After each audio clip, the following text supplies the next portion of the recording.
Thank you, everybody, for giving me the opportunity to do this presentation. I'm really happy to be here again. I think Buenos Aires is a beautiful city. I'll talk a little bit about tunnel ventilation, fire life safety today. Just quickly, a basic agenda, just talking about why do we model, why do we simulate, why is it so important, ventilating tunnels and tunnel networks. The presentation predominantly talks about rail networks and rail tunnels. Just for an example, the principles are very similar. Standards are slightly different, but the requirements are all the same. I'm going to talk a little bit about Rio de Janeiro Metro Line 4, which is a design project we're just wrapping up. And really talk about the lessons learned from that, talk about some of the things we were able to do for them, some of the things that we weren't able to do for them, and how if they'd listened a little bit more, we'd been able to coordinate a little bit more and gotten involved in an earlier stage, things could have changed for them a little bit, for the better, hopefully, but there's no guarantee. And also why early design coordination is essential, really following on from the whole talk about Rio de Janeiro. And then I just want to touch a little bit on the future trends, because that's something that nobody really knows, you know, which way are we going, which way aren't we going, but I'm just going to touch a little bit about that as well. So really fire life safety requirements, whether it's NFPA, DIN, EU, World Road Congress or PIOC or whatever you want to call them, or whichever standards we're talking about, they're all very similar in the basic requirements. Fundamentally, you need to maintain a tenable environment, that is, need to be able to make sure that anybody egressing from the tunnel or the station or the subterranean space can get out in a safe way. There's no smoke there, there's nothing blocking their path, there's enough width. It's a safe, tenable environment through which they can egress in the direction of the evacuation. And number two, communications and the ability of patrons and staff to self-rescue. Now that word at the end, those two words at the end there, self-rescue, are very, very important. You've got to be able to tell people what to do, be it a PA system, be it a driver on the train, be it signals within a road tunnel saying, you know, drive this way, that way, whatever it is, if you've got multiple exits or entry ramps. So you've really got to be able to tell people what to do, but you've got to be able to get people to self-rescue. You can't rely on the emergency services to go there and save everybody. Obviously, the emergency services or the first responders will arrive on site and have to respond or hopefully save the people that need help. But everybody else you want ideally to self-rescue, and that's really, really important. So why consider ventilation and life safety? I mean, I've been asked this so many times, because if you think about it, on a road tunnel or a rail metro tunnel, whatever it is, the mechanical electrical systems, or especially the mechanical systems, are a very, very small percentage of the overall costs. The vast majority of costs are really in the civil and structural, the geotechnical, that side of things, actually building the tunnel network or the station box or whatever it may be. So it's only a really small fraction of the overall costs. But the thing is that they have a major impact upon fundamental design elements, including the ventilation plant room sizes, mid-station shafts maybe. Maybe you need to put shafts between stations or along the length of the alignment of the road tunnel. They're very expensive. So you're going to put these small fans in, or these big fans in there that don't cost a lot of money, but you've got to build a shaft around it.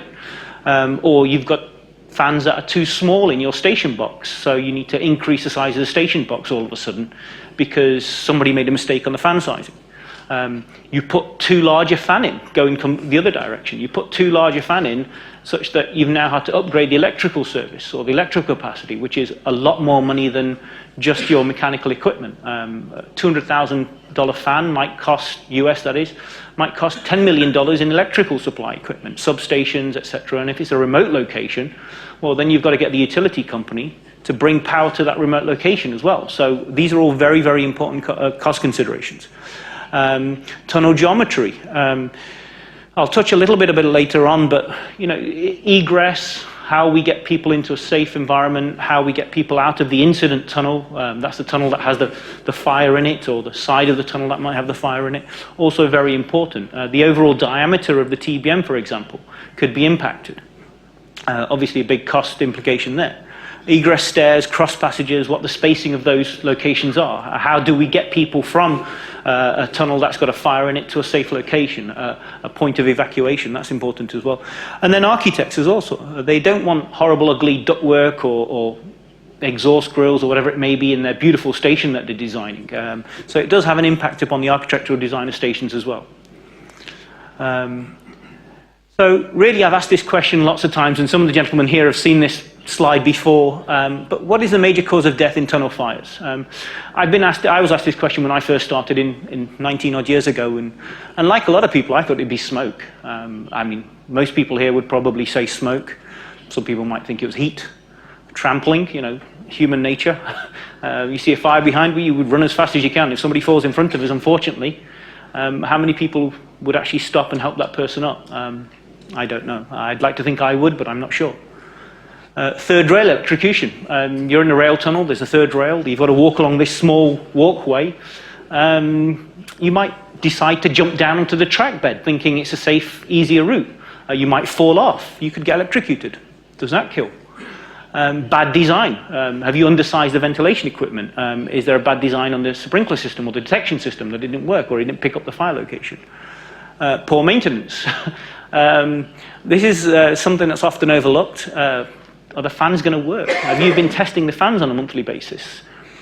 You might have decided that, no, I'm going to try and save costs, we'll test them once a year or whatever it may be, and when the time comes, hopefully never, but you need to operate these fans in a real emergency, or the sprinkler system, the pumps don't work, or the detection system wasn't maintained properly, the heads weren't cleaned, or whatever it may be.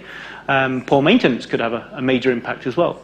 But basically, I was told it's deciding what to do is the most important factor when it comes to deaths or saving lives in tunnels. If you think about it, it makes sense. It's indecision on the part of the operators as to how to respond. Fear of doing the wrong thing has been shown to be key. And I'll give an example here. The Mont Blanc tunnel in the early 90s, this is a tunnel between, quite a long tunnel, road tunnel between Italy and France. They had a fire, a large truck fire, and there was two control rooms, one on the French side, one on the Italian side. The French side looked at their CCTV systems, did what they're supposed to do, or did what they decided to do and operated their fans in the way they wanted to do it. The Italian side looked at their CCTV system, decided what to do. Unfortunately, nobody coordinated. So they had two systems operating completely opposite directions, if you like, and they probably made the situation a lot worse. Nobody quite been able to put a number on what was the exact cause or how many people could have been saved if they'd done everybody had done the right thing. But that's the sort of thing that's led to a lot of fear in a lot of people in the control rooms of doing the wrong thing. People freeze. It's a high-stress situation. If they don't have adequate training, if they don't know what the location of the train might be, if they don't know which direction people are egressing, people might freeze and decide that we don't know what to do, so it might be better to do nothing. Also, indecision on the part of the train driver and passengers to alight and self-rescue. I'll touch a little bit more on this later as well, but in 2003 there was a fire in Daegu in South Korea. 193 people died.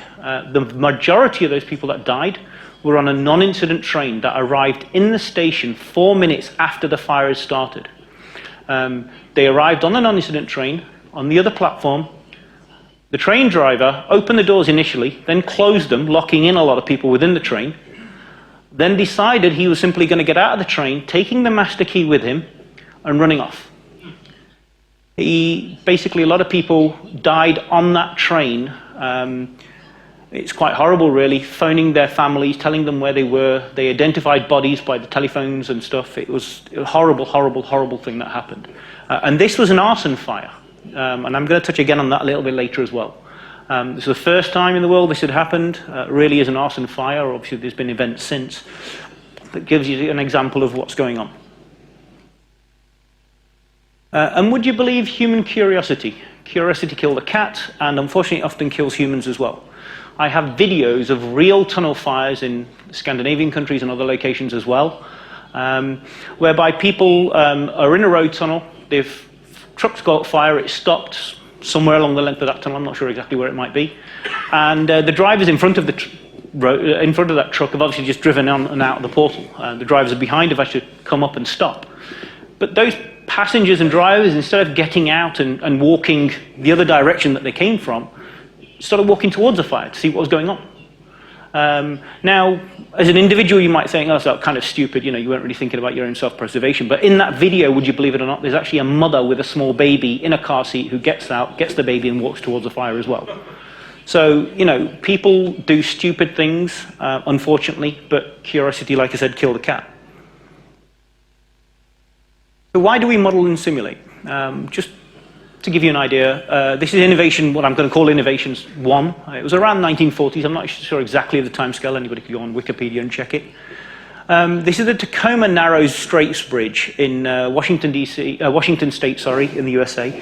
In the UK and the US, it's given as a prime example of engineering and how things can go wrong. I'm not sure if it's taught here in Argentina and other locations as well, but we were certainly taught about it. At the time, it represented an evolution in bridge design. It really was the latest thing. Nobody had made a span, I don't think, this long. Nobody had used this type of span or this type of technology at the time in this area, because it was a high wind area. They regularly got very, very high winds in this Tacoma Narrows section. What happened not long after opening was this, a catastrophic collapse. At the time, nobody really understood the interaction of wind-induced vortices and resonance and harmonic frequencies, and really it was something that nobody had expected. I'm not even sure if anybody had expected it in building design, let alone bridge design at the time. But that bridge collapsed not so long after opening. I'm not sure if anybody's hurt, I hope not. And as you can see, it was pretty terrible. They had to build a new bridge completely because I don't think they were able to use any of that. The important thing here, though, is that the designer, the owner, was not blamed. Nobody really knew anything about this could happen. It was new to everybody. Nobody's expecting it. Nobody had ever experienced anything like this before. Now I'm going to move on to the next one. This is Innovation 2. The bridge was actually built for the millennium. It's another bridge as an example, but I just want to use this. It's an easy example to use, but it's applicable to any kind of design of engineering, really. Know what you're doing. Innovation 2, 2001 was when the bridge was finally opened. This was the Millennium Bridge in London, UK, across the Thames. It's highly embarrassing. It was built by the government at a great deal of money for the 2000 millennium. The architect used their own engineering team, who were a building building engineering team. He decided against using a bridge specialist. I'm not sure if they didn't have any of their own firm or whatever it was, I'm not sure. But the engineering team were unaware of the importance of resonance and harmonic frequency. Now, I've lived in London for a long time. We don't really get high winds in London, so you're probably thinking, well, what's high winds and resonance and harmonic frequency got to do with anything? Well, believe it or not, if you watch people walking along the street during a busy period, we all walk like ants behind each other. We get in step, we march, basically, because we don't want to trip over each other. They tested the bridge before opening it with a lot of people walking across, and it started to sway because of this walking. And people started feeling sick, very sick, in fact, and then they got worried that it might collapse. It took them more than a year to actually fix the problem at a great deal of expense, but more importantly, it was egg in the face of the Prime Minister of the UK, the architect, who was a very famous architect, was very, very embarrassed by this, and so were the engineering team, as you can imagine.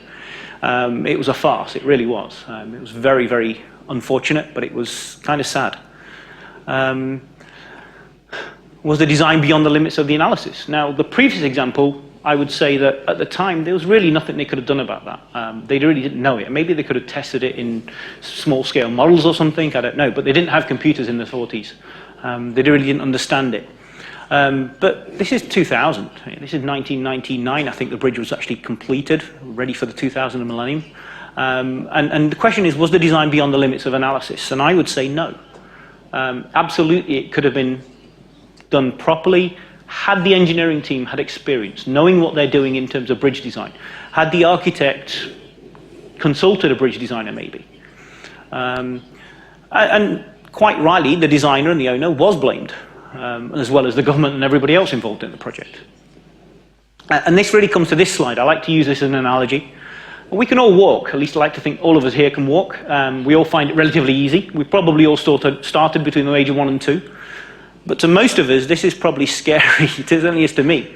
That is not an easy walk. So again, it's about knowing what you are doing. I wouldn't try that, and I'm not sure if anybody here would. So what now? Do we simply apply a rule of thumb, hand calculations, analysis and simulation, computers, etc.? Any of these, rule of thumb even, I would say you need to know what you're doing. You need to really, really understand the problems and the things that can occur.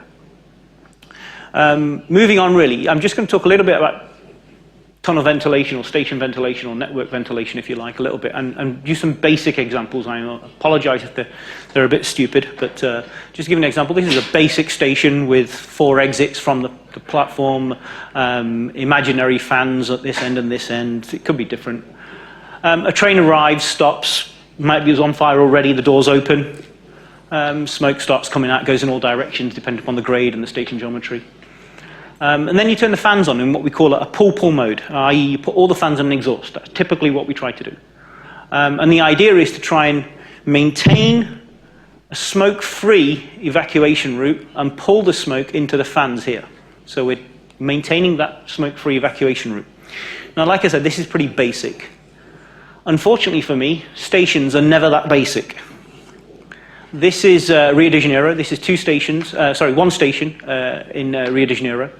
And as you can see, it's 2 different lines coming together. It's 2 huge, massive diameter cylindrical station boxes with platform levels below. They really are massive. I had to take a second look when I first saw it. And complex geometry, as you can see. There's multiple stairwells, escalators, etc. in here, lots of equipment rooms, etc. Very, very complex architecturally and structurally. Now, maybe you might think to yourself that I can maintain tenability up here at this level or this level and have this as my zone of safe location. For example, most standards nowadays define that you've got to get everybody off the platform. NFPA, I'm going to example, say that you've got to get everybody off the platforms within 4 minutes and everybody up to a point of safety or out of the station within 6 minutes. And all of that is dependent on your walking speed. So people that can only get to here in 6 minutes and smoke goes past them inside of 6 minutes, you've got a problem. Obviously, I'm not sure exactly what the timing is, but as you can see, these are the ISO surfaces we're showing here. We could show temperature or velocity vectors or whatever we wanted to in here. But you can see that whole cylinder fills with smoke very, very quickly. And that's just one example. Now, you don't always have to use mechanical ventilation. You might want to use passive controls or passive means and allow the smoke to evacuate out of that station box, if you like. Because if you look at it, this one stays smoke-free. But you've got to prove that it's going to stay smoke-free. So we did a lot of analysis for them looking at this, and we looked at velocity vectors in this cross-passage linking the 2. And based upon those velocity vectors and analysis that we did, we said, yes, tell the people not to use this exit route, use this exit route, and actually allow the smoke to simply egress out of the station up this direction. Don't try to put a very, very expensive ventilation system in here, or some means of evacuating the smoke from that. Just let it simply rise and go out. It's too much buoyancy. You can't control it. You won't be able to remove it all unless you put a massive amount of volume of fans in there. So it's simply not worth trying. You've got the safe evacuation route. You just need to be able to tell people to use this evacuation route, direct them, control them, communicate with them. That word communicate again. So that they can self-rescue and simply exit out of this safe route. And like I said, we can look at anything really, temperature, velocity, and it's not just us. Anybody who's got CFD experience or knows what they're doing, as long as they know what they're doing, can do this kind of stuff. People in the water industry use CFD for all kinds of things. Chemical industry use it for stir tank reactors. Marine, everybody uses it. I mean, race cars, F1, it's used in that for their design. So it's not a new science, it's just a matter of knowing what you're doing. I couldn't design an F1 car, and I'm pretty sure that most F1 CFD specialists would say we can't model fires. Well, some of them might be able to, they're pretty bright people. So now moving on to tunnel ventilation. Like I said, this is just a metro system I give an example for, but we could be synonymous to a road tunnel as well, where we might be using a longitudinal ventilation system like this is going to be, or a semi-transverse or a fully transverse. There's nuances to the 3. But it could be any kind of approach. Here it's longitudinal ventilation I'm giving an example for. Typically, stations are about 1 kilometre apart on metro systems. Sometimes they're short, sometimes a little bit more, but typically about 1 kilometre. Imagine you've got a train stopped in the middle. There's 4 questions, really, you need to ask yourself. If a train becomes immobilised, or if you've got a train that's in the middle, can the driver get it to the nearest station or a portal? That's your number 1 thing that you've got to ask. Because if there is a fire on here, you need to ask the driver to simply, if it's going from left to right on here, can he get to this station so that people can evacuate quickly? If he can't, then you've got a different set of problems to if he can. And you need to stop trains everywhere else in the network as well. Where on the train is the fire? Can you identify this accurately? Is it this car? Is it this car? Is it in the middle? Most trains nowadays don't have detection systems on board. Some trains don't even have pull switches, alarm switches on them. You're reliant on sometimes the driver. Somebody either telling the driver or the driver if it's stopped, walking back to find it, walking all the way back to the communications in the front of the car, and then radioing in. There's a fire on board the train. So that's important as well. In which direction is the passengers evacuating? Like I said, maintain an egress route. If it's on this car, then most people are going to be behind it, and they're going to want to go in this direction. Nobody's going to walk past that fire. If it's on this car, then obviously people are going to go in this direction. Are there any other trains in the tunnel ventilation zone? We call this a tunnel ventilation zone from this point here to here, if you've got no other shafts in between. So you've got smoke, you've got a train on fire. Smoke goes in both directions depending upon the grade. And that's the direction of egress. What you then need to decide, or tell the operator needs to do, is quickly put the fans on at this end in supply and this end in exhaust, to simply create something called a critical velocity. That's the velocity required in order to prevent backlayering and therefore push smoke only in this direction and out, so that people can simply evacuate out this direction. Now, I'm going to use Rio Metro again as an example. They've got a very, very long tunnel section. There's a station over here on this side of the mountain. This is actually underneath a mountain, so we couldn't put egress stairs up to grade because it was too expensive and nigh on impossible. So they've got a station over here and a large portal at the Baja over here. And it's 5 kilometers as it shows, about 5 kilometers, a little bit over. Imagine you've got a train heading from right to left, comes to halt, there's a fire. Another train, because that's a long tunnel section, you could have more than one train in that section. So there's your incident train, there's a following train, and now imagine you've got a train going in the other direction. Now this is what we explained to them could happen, because they hadn't considered it. And that's your eastbound train. Right to left is west, and left to right is east in this. So you could potentially have trains in the stables as well with maintenance staff or drivers in there as well. We've got ventilation plant at Sao Conrado Station. We've got ventilation plant near the West Portal. And like I said, it wasn't really feasible to have any kind of mid-station, mid-tunnel shaft because it was in a mountain. And jet fans, especially in rail tunnels, are something I tend to shy away from for two main reasons. One is power, but more importantly, maintenance. If you have to maintain that jet fan in this section of tunnel, for example, you've actually got to shut that tunnel down for operations, because until you replace it, you can't have the train running in that tunnel again, unless you're going to provide redundancy, which is extra cost. So what happens if I decide to ventilate towards the east? Same setup as above, trains. I'm just showing these 3 trains here. If I ventilate towards the east, I push smoke over this non-incident train, so I've got a problem. If I ventilate towards the west, I'm going to push smoke over this train, which is another problem. And remember I said that you have to stop all the trains in the network, because the last thing you want is due to the piston effect of the trains. That's the trains themselves, the piston effect that they create within a tunnel, pushing air around. Last thing you want to do is have that influence how this smoke moves. So you really are stuck here on which way you ventilate. What we ended up doing was a lot of analysis for them to show that if you backed out these trains at no more than 8 kilometers an hour, we guaranteed that smoke would not catch up to the train, even if you allowed for a 4-minute delay on getting that train moving. That we guaranteed that smoke would not catch up to that train, and that train could safely back up out. So could this one without impacting this smoke in this area. And that's really, really important, because typically what we'd do is we'd say, no way do you move any trains anywhere. So that was kind of a big cost saving for them. Moving on, that was one area where we were able to save them a lot of money. This is another area where we should have, but we weren't. This cross-sectional area on the left-hand side here, it's a tunnel. The Rio Metro line's using TBM and drill and blast on 2 different sections. Under the mountain, they were simply using drill and blast, and they've got some other sandy areas where they're using TBM. We, back in 2010, gave them this cross-sectional area as what they should be designing for. 10.6 meters internal diameter, with a center wall, just as a fire barrier more than anything else, and a walkway in between, so that people, if there's a train on fire in this tunnel, people walk along this walkway, get to a cross passage, just a simple fire-rated sliding door, and get into this tunnel. They can then either walk or wait for a rescue train to come and get them. Because of this wall, the piston effect here won't impact this tunnel, and be picked up and saved. That was the approach we gave them. Unfortunately, they decided to go with a smaller TBM diameter of 10.02 internal diameter meters, and put the walkways on the outer edges, on the outer walls, so that you can't actually now fit the center dividing wall in. The result? They needed 4 egress stairs along the alignment at this end, at the east end of the alignment. Now, the important thing to consider here is that this is some of the most expensive real estate in the world. It's right under Ipanema. And expensive real estate means rich people mean political connections, and nobody rich with political connections wants a horrible egress stair outside their doorway.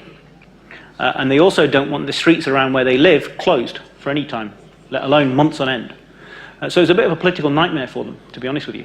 They hadn't really considered it. Plus, the cost of actually building egress stairs is immense as well. And then they had other problems whilst they were building them, like sinkholes appearing and other catastrophes. But these things happen.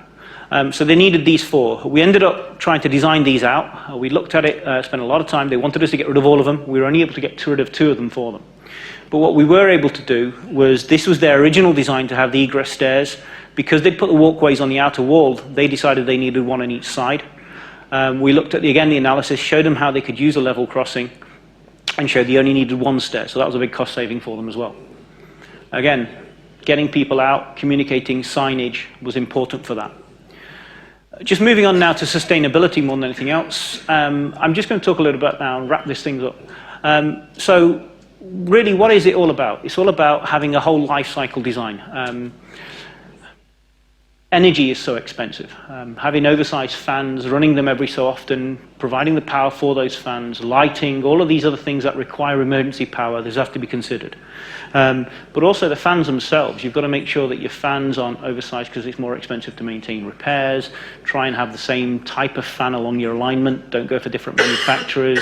All of these things are important. So, like I said, ensure that the equipment is not oversized and expensive to maintain is often overlooked. Leaving end users with escalating costs to ensure the transit system remains operational is important. In metro systems, where existing lines are in operation, it's important to ensure that there is as much consistency in design approach as you can. Maintenance staff, you don't want to have large stores requiring 10 different types of motors because you've got 10 different types of fans along your alignment. Try and make sure they're the same size, your fans, for example, that's important. Also, maintenance staff, if they know how to retrofit 1 type of fan, it's nice and easy for them. If they've got to retrofit 5 different manufacturers or 20 different types of fan from the same manufacturer, they need to be trained in every one, so that adds to costs as well. So I mentioned, helps to reduce retraining cost requirements, less confusion for maintenance staff, reduces the need for excessive spares and inventory records. And also, more importantly, if you're using the same manufacturer along, or you can try and use bulk buying power, that's efficiencies of scale that you should utilize as well. So it's also important. Now, moving on to really future trends in the design. So are we looking at larger fires? Road tunnels, for example, in the last 15 years, since the Runehammer test, really, more than anything else, have escalated in terms of peak fire heat release rate dramatically. Used to be about 100 megawatts, now it's up to 300 megawatts. It's a huge fire now because of some testing that was done there. So are we looking at, say, larger fires for rail tunnels as well? We don't know yet. Testing is ongoing. There's always some presentations. There's a big symposium next week in Seattle. No doubt there's going to be papers there about fire tests for that. Faster fire growth rates. This is also important. And this is something I'm going to touch on quite a lot. They really represent arson or deliberately initiated events, the kind of thing where somebody has unfortunately set off a bomb or sets fire themselves, and I'll talk a little bit about that in a second, to start a fire. So this isn't a fire because of the train car materials, this is because somebody's used a propellant. Maybe they've used gasoline or paint thinner or something, I don't know what it is, to try and start a fire to set something ablaze. It's very, very important to consider that, because the fire growth rates then increase massively. They're order of magnitudes faster from traditional fire growth rates. Traditionally, we get fire growth rates from something like the SFPE, which is standard a handbook for fire engineers, and it has 4 curves in there, a slow, medium, fast, and ultra fast. We're currently designing for a fire growth rate of, well, it's 2 minutes, basically. We're the first company in the world to be doing it in LA, for Metro in LA. It's a fire growth rate that gets to its peak output in 130 seconds. Nobody's even considered that fast before. We're currently doing that. We're 7 months into it. It's crazy just how fast this fire grows and the amount of smoke produced as a result of this fire. It's the first and only one I'm aware of in the world that's doing it. Metro are going to be applying it, and I'm sure others are going to follow, so that's a consideration as well. So the timescales are much faster, so that needs to be considered. And this is all really coming from this Daegu fire that I mentioned earlier in 2003, where actually 192 people died. As I said, most were not even on the incident train, but trapped in another train by poor procedures, emergency operations plans, indecision, and lack of training. So coming back to that the third slide I showed about deciding what to do. The control staff was slow, the train drivers did the wrong thing, locked everybody in the train and ran off. He was incidentally charged with, I can't remember what the exact charge, I think he went to jail for quite a few years. A lot of people at the Metro organizer, operator, they went to jail. The head of the Metro was fired immediately. It was a huge, huge issue. If you go on the web and read about it, it was really, really horrible what happened. So really that's what the future trends could potentially be, and that's what's driving it. Things like Daegu or what happened in London in 2007 with the bombs. These events, unfortunately, they're becoming more and more common. And you know, it's a scary thought, but people are thinking about them in terms of design and operations as well. So conclusions. The fire and life safety systems are not standalone systems. Like I said earlier, too many people, too many operators, too many consortiums come to us too late to really be able to help them. I think it's important that a lot of people, or certainly projects, come to us early and consider not just us, but my colleagues of ProMat, for example, and talk to them about structural fire. You know, what's the impact to their structure? Because spalling on concrete lining, etc., is important, and I'm sure you're going to hear a lot more about it with a lot more expertise than I can give you. But those sort of things are important as well, and everything, it's a holistic design. It has to be considered holistic, even though the mechanical fire life safety protection systems are a very, very small percentage of total costs. Normal operations must also be considered. Now, I've talked about fire here, but what about passenger comfort? If you've got a system that's uncomfortable, or people feel it's unsafe, are people really going to ride on that train if it's too hot in the summer, or conversely if it's too cold in the winter? And that's, again, embarrassing for the governor or whoever it might be that's the sponsor of this project. It's embarrassing for the company that made it, and it's going to be impossible to run efficiently and effectively because you're not going to create the revenue stream you expected. Like I said, detailed analysis can save time and money. Understanding of what is happening is key, and experience is really, really important. I'll give you another example of why. In 2008, I was asked to review some work in New York by another engineering consultancy firm who'd just picked up doing fire analysis because of some free CFD software that had come onto the market. It was open software from NIST, and everybody in the industry that I knew of previously used either Fluent, CFX, or some other commercial code that cost a lot of money in terms of licenses. But FDS was released, and everybody started picking it up and doing it. This company went ahead in New York and did, I'm not going to mention any names, but did a whole load of analysis for New York City Transit, and sized their fans, sized all the equipment, and basically told the transit system that everything's a go. It's all perfectly fine. The smoke layer, NFPA 130, requires that you maintain a clear head height of about 2 meters from the walking surface, where the smoke shouldn't fall below that. And if you've got that, it's, along with the Zussman criteria, it's fine. What they didn't do was look at the temperature of that smoke layer. The temperature of the smoke layer was 200 degrees C. So that's warm enough at 2 meter height just to burn the skin off you. It'll certainly kill you because it'll burn the oxygen in your lungs as well. And they hadn't considered that, and when we reviewed it and looked at the temperature, we went back to Metro, New York City Transit, and said, this is not true. You've completely inadequate design here. It was embarrassing for them, but again, knowing what you're doing and how to do it is key. A coordinated controls philosophy and emergency operation plans are needed. I think this is often overlooked. And these emergency operation plans are the responsibility not of the designers, not of the construction company, but of the operator, of the owner-operator, and they should be started early on in the process. They're important because things like dégoût can happen, where the train drivers aren't adequately trained, and the operation control staff aren't adequately trained, and all of a sudden people close the train doors, lock people in, and a lot of people hurt. So, you know, all of these things play a part of it as well. Training, as I mentioned, training for everybody. Training for the operations staff, the train drivers, the station staff, the road tunnel operations and maintenance staff, first responders. Getting the fire department to come and drill every so often is important. Making sure that the local fire department or the local fire station, their staff are familiar with the facilities is also important as well. Getting them out there to know where the exits are, which portal is the best entry point. All of these things are really, really important for them. And with that, I'm going to close. Thank you.